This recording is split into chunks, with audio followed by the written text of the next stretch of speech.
नमस्कार सभी लोगों को। तो मैं मंटू कुमार आप लोगों के बीच आ चुका हूं। यूपी ट्रिपल एससी पेट 2021 का जो एग्जाम 24 अगस्त 2021 को हुआ था, उसी के रिगार्डिंग जो आपके मन में शंकाएं चल रही हैं, उन्हीं शंकाओं को थोड़ा सा दूर करने के लिए ये वीडियो का सेशन जो है मैं आप लोगों के सामने लेकर आया हूं। ठीक है। और जाहिर सी बात है, जब भी कोई बच्चा एग्जाम देता है तो उसके बाद जो उसकी शंका रहती है वो यही रहती है कि क्या मैं इस एग्जाम में पास होऊंगा या फेल होऊंगा। ठीक है। अब जैसा कि आपको पता है कि भाई यूपी ट्रिपल एससी पेट एग्जाम जो है ये एक एलिजिबिलिटी टेस्ट है, ये सिर्फ और सिर्फ एक क्वालिफाइंग नेचर का है। और जब आप इसको क्वालिफाइंग कर लेंगे तो आने वाली जितनी भी यूपी ट्रिपल एससी के अंडर में जितनी भी वैकेंसीज है, आप उनके जो मतलब कह सकते हैं कि मेंस एग्जाम वो दे सकते हैं। ठीक है।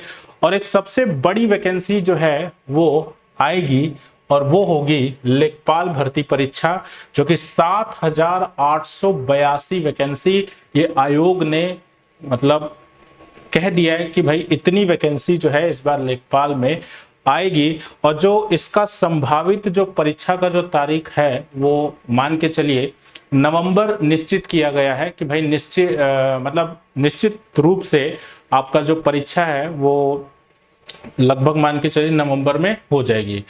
और मैं आपको एक चीज और बताना चाहूंगा, अगर देखिए वैसे तो सभी बच्चों को पता होगा, लेकिन मैं आपको बता देना चाहता हूं कि भाई जो लेखपाल भर्ती परीक्षा होती है, इसमें आपका जो बेसिक क्वालिफिकेशन है वो 12वीं यानी इंटर, और इसके साथ आपके पास ट्रिपल सी जरूर होना चाहिए। ठीक है, जरूर होना चाहिए, ट्रिपल सी जरूर होना चाहिए। ठीक है।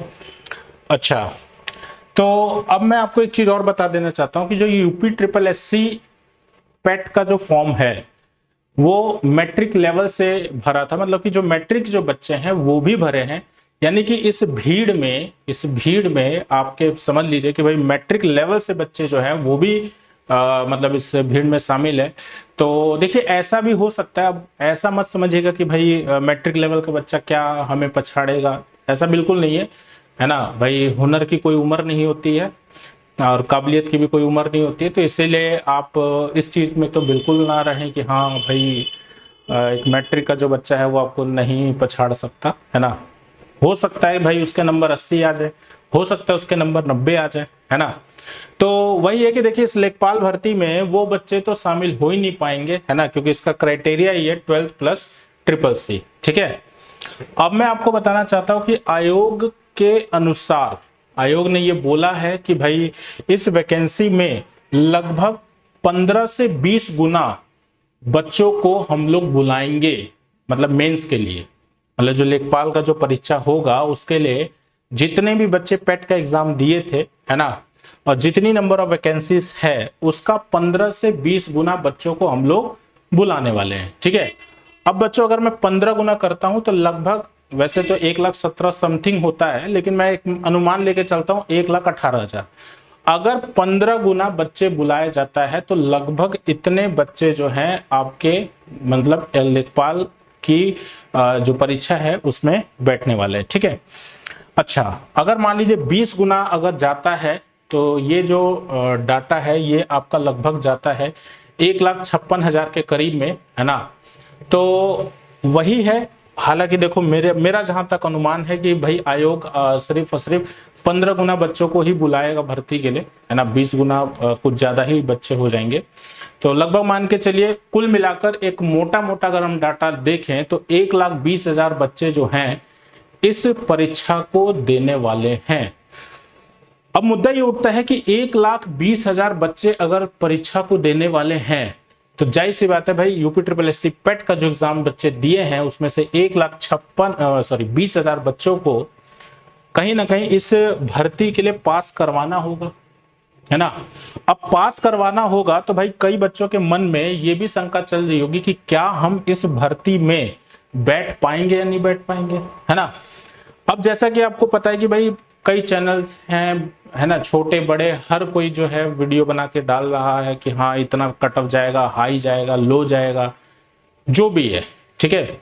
लेकिन एक ऑथेंटिक अगर हम बात करें, एक ऑथेंटिक डाटा के अनुसार अगर हम लोग बात करें तो मैं आपको एक चीज बताना चाहता हूं कि यहां पर अगर 1,20,000 के अराउंड में बच्चे अगर बैठाने हैं तो बच्चों में आपको लोगों को ये जरूर बता देता हूं कि जो बच्चे मतलब 60 से ऊपर वाले हैं, मान के चलिए 60 से ऊपर वाले तो बिल्कुल सेफ है ना, उनके मतलब कि अनसेफ के जो चांसेस है बहुत ही कम है, मान के चलिए 5% है ना।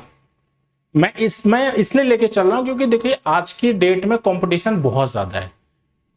पता लग रहा कि आप उम्मीद करके बैठे हैं आज चलो मेरे 62 नंबर है, और पता लग रहा कट ऑफ 65 से ऊपर चला गया, जब 65-66 चला गया है ना।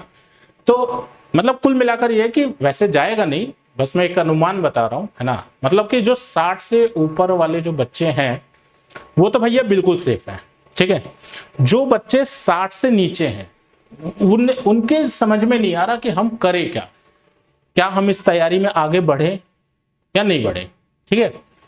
तो मैं आपको एक साफ शब्दों में ये कहता हूं कि जिन भी बच्चों के 55 से 60 नंबर आ रहे हैं, ठीक है, इवन मैं कह रहा हूं 52-53 भी अगर आ रहे हैं है ना, तो जिन भी बच्चों के मान के चलिए 52 से 60 नंबर के बीच में अगर बन रहे हैं तो आप बेझिझक होके इस भर्ती के लिए आप तैयारी कीजिए, ठीक है। रीजन क्या है, क्योंकि देखिए हो सकता है कि इतने बच्चों को बुलाने के लिए उनके मतलब अगर वो कट ऑफ हाई लेके चले जाएंगे तो इतने डाटा अवेलेबल हो ही नहीं पाएंगे, तो हो सकता है कि कट ऑफ नीचे भी चली जाए, हो सकता है 50 नंबर भी जा सकती है ना। तो इसीलिए मैं आपसे यही कहना चाहूंगा जो बच्चों 60 से नीचे वाले हैं है ना, मेनली उन बच्चों से मैं ये कह रहा हूं कि आप बिल्कुल भी ये बिना संकोच किए आप तैयारी कर लीजिए। और देखिए तैयारी कर लेंगे तो ऐसा तो है नहीं कि भाई पढ़ाई कभी किसी को नुकसान नहीं करती है, तो मैं आपसे ये कहना चाहूंगा कि आप तैयारी कर लीजिए है ना। और अगर हो जाता है तो भाई बिल्कुल अच्छी बात है ना, और नहीं भी होता है तो देखिए इसमें कोई नुकसान नहीं है आपका। और भैया 60 से ऊपर वाले बच्चे तो बेझिझक होकर तैयारी करिए, एकदम जोरों शोरों से तैयारी कीजिए, ठीक है। तो ये कुछ डिस्कशन था ना, और आप लोग के मन में ये शंका होगी भी कि यार पता नहीं क्या होगा क्या नहीं होगा, तो थोड़ा सा मैंने इनसी सब शंकाओं को दूर करने के लिए मैंने कहा एक वीडियो सेशन आप लोगों के लिए लेकर आऊं, और पूरी क्या स्ट्रेटजी होनी चाहिए है ना कि इस भर्ती के लिए मतलब कैसे पढ़ाई करे कि पहली बार में ही आपका लेखपाल का एग्जाम क्वालिफाई हो जाए, तो मैं आपको बताना चाहूंगा। उसके लिए मैं आपके लिए एक नेक्स्ट वीडियो लेकर आऊंगा, उस वीडियो में मैं आपको पूरी स्ट्रेटेजी बताऊंगा क्या पढ़ना है, कैसे पढ़ना है, कैसे कैसे कहां से क्या क्या चीज आप लोगों को मिल जाएंगी है ना, और कैसे आपको तैयारी करनी है बेहतरीन तरीके से, जिससे कि आप राइट अप्रोच से राइट डायरेक्शन से सीधा आपका निशाना इस भर्ती पे लगे, ठीक है। तो अगर आपके किसी भी प्रकार के कोई भी डाउट अगर आ रहा हो तो आप जरूर कमेंट बॉक्स में अपने कमेंट लिख के छोड़ दीजिए। अगली वीडियो में जरूर मैं उसका रिप्लाई दूंगा, या तो मैं वीडियो में रिप्लाई दे दूंगा और या फिर मैं कमेंट सेक्शन में ही आप लोगों को रिप्लाई दे दूंगा, ठीक है। तो चलिए फिर अच्छे से आप अपनी तैयारी करते रहिए। ओके, जय हिंद।